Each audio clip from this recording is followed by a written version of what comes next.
I got started doing Pilates quite by accident. I had read about Pilates before I moved to Los Angeles, and when I moved to Los Angeles, I looked into doing Pilates. But as a senior year college student, I could not afford to do Pilates at that point.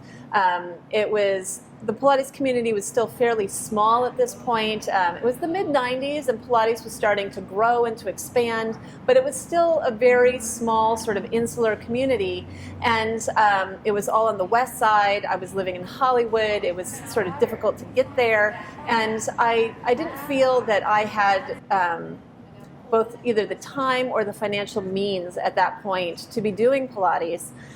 But I was always interested, and I ran across a book at Target. It was Brooke Seiler's The Pilates Body, and so I taught myself using Brooke Seiler's Pilates Body. And then my wonderful ballet teacher, Ann Monahan, said one day that she was teaching a Pilates class after ballet class, and I said, okay, this is great. And I joined her class, and I realized everything I was doing wrong.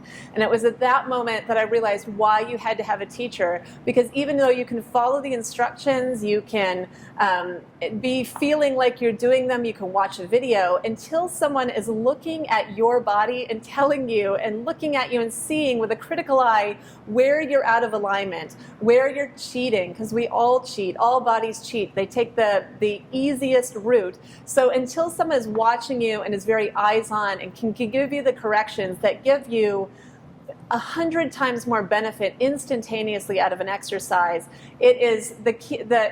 You can always do it at home, but it does not replace how awesome it is to have a teacher telling you how to do it exactly right so that you get the most benefit out of the workout.